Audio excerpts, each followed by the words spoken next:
Well, hey, welcome back to Harvest here on YouTube. We're so glad you decided to join us as we are cruising through this Villains of Christmas series. If you could do us a favor, click that subscribe button underneath. We're trying to get to 750 subscribers, and that would be a great Christmas present. So we would love for you to you can also go or subscribe. You can also go to Facebook and Instagram, like and follow over there, harvest.247. And of course, harvest247.org is our website. We would love for you to check us out. Keep track with us wherever and whenever you're watching this. We are thankful and excited about that. Also, just want to let you know, coming up in a couple of weeks at 5 p.m., we are going to have a Christmas special, like the Christmas show. So we would love for you to stay tuned for that. Another reason to subscribe, that way it'll pop up and you can watch our Harvest Christmas show online in the confines of your comfortable living room or wherever you decide to watch it. So we are right here in the Villains of Christmas, and we are going to continue the story. Last week we talked about selfishness. Today we're going to talk about greed. And so off the top, I want to do this. I want to tell you what the difference is. If someone is selfish, they don't want anyone to have their stuff. They don't, and that means their time, their money, their talent, their possessions, right? They're trying to hoard as much because they want that. If you're greedy, if a person's greedy, they want as much as they can have and more. And so greed is one of those things where I'm never satisfied. Selfish is more of like, I don't want to let go because I want that. Greed is like, no, I'm never satisfied. And so here's the thing though. Greed actually speaks to us and it says, I owe me. Like, I deserve this. I should have this. I've worked hard. I need this.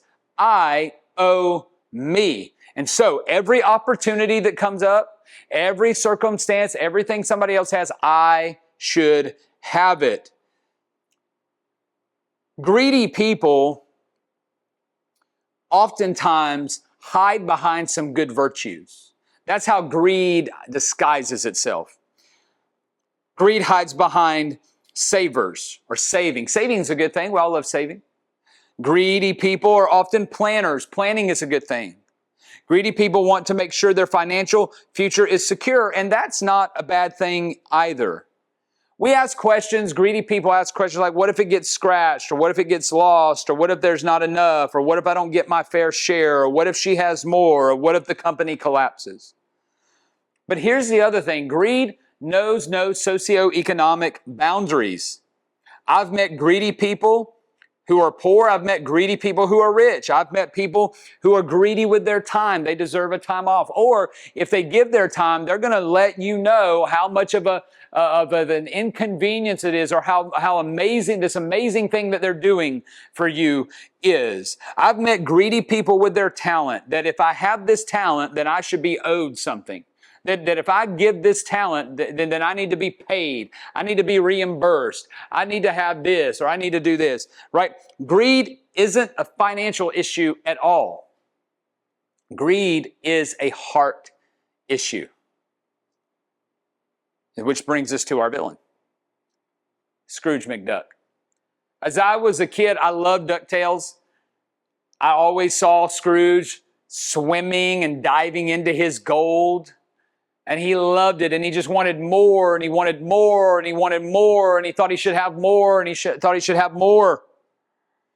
Scrooge is a caricature of a greedy person, spending all day counting, looking after his money, accumulating, wanting to get more, wanting to have more. But we soon learn that in a greedy person, the problem is that oftentimes the most impoverished person, the most impoverished character is someone that is greedy, lacking love, lacking warmth, and of course, stealing the spirit of Christmas. No matter how much we have, greed leaves us wanting more because it's not a financial issue. It is a heart issue. So here are some questions to maybe take stock of your heart a little bit before we move on. Is it hard for you to give your hard-earned money away? Do you ask questions to make it seem like you're careful steward, but in reality you're looking for a reason not to give or to be skeptical to give? When you give, do you feel like the recipient owes you something in return? Or is your giving attached with strings, communicated or uncommunicated? There's an expectation. If I'm going to give you my time, then I'm going to expect you to give me preferential treatment. Or if I give you this, then I'm going to expect something in return.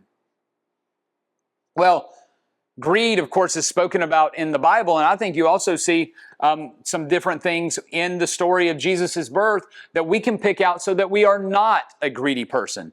And so here's the story in Matthew chapter 2, 1 through 2, and actually we're going to go all the way down to verse 11, and this is what it says. Now after Jesus was born in Bethlehem of Judea, in the days of Herod the king, behold, wise men from the east came to Jerusalem, saying this, where is he who has been born the King of the Jews?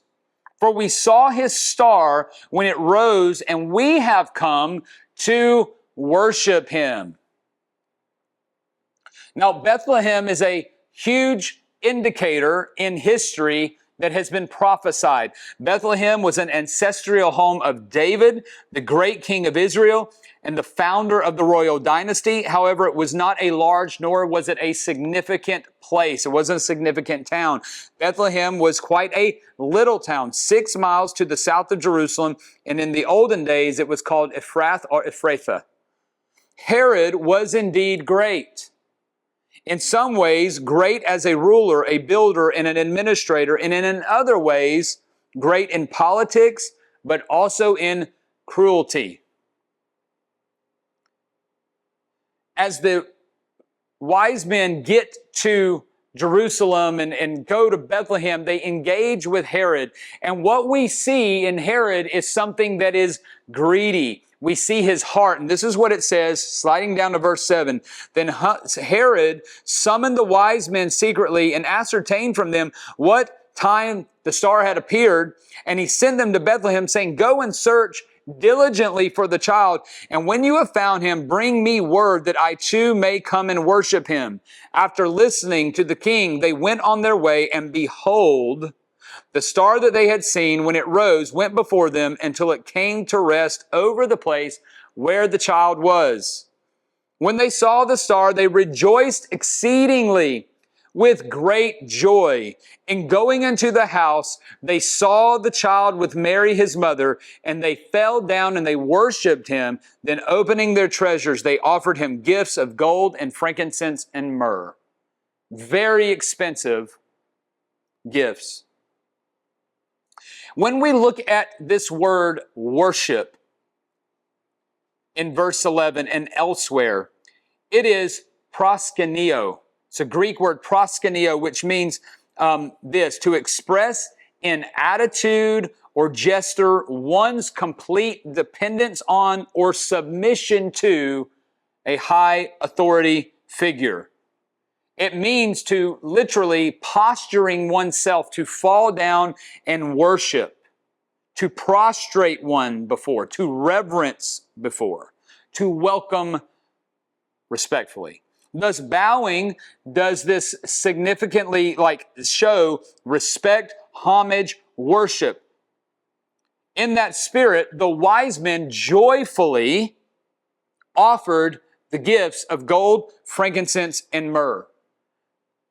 They did not give gold, frankincense, and myrrh and expect Jesus to return anything to them.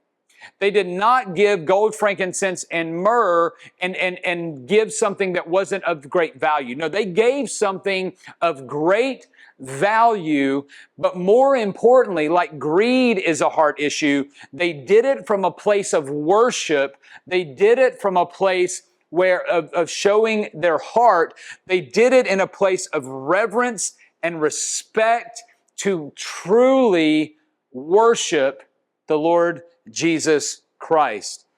It is the heart of submission. It is the heart of complete dependence. It is the heart of respect. It is the heart of reverence. And what it shows is that greed is a heart issue, but so is worship. And that we can give, but not be generous. We can give with expectation. We can give with strings attached. We can give out of a place to get pride or to have people actually look at us a certain way. We can give in order to get status. We can give a lot of money, a lot of time, a lot of our talent, but that does not mean that we give and that we are generous. When we see the wise men, they are giving out of a heart of generosity. They are giving out of a heart that is not greedy. They are giving from a place that they say, I truly come to worship, and I'm giving great value, gold, frankincense, and myrrh, from a place where I want to worship Jesus. I want to honor Jesus. I want to revere Jesus because He is the King of the Jews and the Savior of the world. And what it shows us is this. Just like last week, Christmas isn't about getting, it's about giving. This week, it's about how we give is as important as what we give. How we give, the spirit we give with, the heart we give with, the attitude we give with, the behavior we give with is just as important as what we give. And so when we think about Christmas as this time of giving, are we truly giving if we're doing it with strings attached? Are we truly giving if we're having an expectation along with that giving? Are we truly doing that? We want to give from a place of worship. We want to give from a place of generosity, not from a place of expectation. And so when we think about giving and Christmas being that time of giving, how we give is as important as what we give. When we read this story and we do that further, we see that there are three responses to Jesus. Three responses that reveal our heart when it comes to generosity. One of them, all of them, are through three different types of people. You have Herod, who is the king. You have the chief priests and the scribes, and you also have the wise men. And here's the difference in the hearts. Herod had hostility and hatred toward others. In a future sermon, we're going to talk a little bit more about his hatred. But Herod did not send the wise men to Jesus to worship him. Herod sent the wise men to Jesus because he felt threatened that Jesus was the King of the Jews. And so he had sinister plans for Jesus. So there's hostility and hatred that can come toward this idea of generosity in our heart. The chief priests and scribes were indifferent toward Jesus. They were respectful, but they were indifferent. We can also enter into Christmas and be indifferent of the needs of others. We cannot have a generous heart and say, but I didn't realize that people needed anything. I don't really care. But the wise men had a different response, and it was a heartfelt desire to be generous to Jesus and to worship Him and to meet His needs. And what they show us is that when we deal with generosity, there's probably going to be three responses. We're going to be like Scrooge McDuck and have hatred and be hostile toward the needs of other people. We're going to be like the scribes and the Pharisees and Scrooge McDuck that are indifferent to people's needs. They don't care if they have needs. Or we can be like the wise men and understand that generosity is a heart thing and that how we give is more important than what we give. And we can give out of a place of worship and out of a place of love and out of a place of cheerfulness in the same way that if you get to the end of A Christmas Story, Scrooge finds himself in that place. We want to be in the place of the wise men. We want to be in the place of a response to Jesus in the sense of we want to be obedient. And we want to have a heart of generosity that says when we give from a place of generosity. We do not give from a place of greed, expecting something else in return. So here's the thing. I would evaluate. Are you hatred and hostile? toward people's needs? Are you indifferent toward other people? Or are you coming from a place that understands that generosity resides in the heart? And we want to give from that place of generosity. In the same way that the wise men worshiped Jesus, we can also worship Jesus this Christmas by being generous and giving from that place. Because how we give is just as important as what we give. God bless you.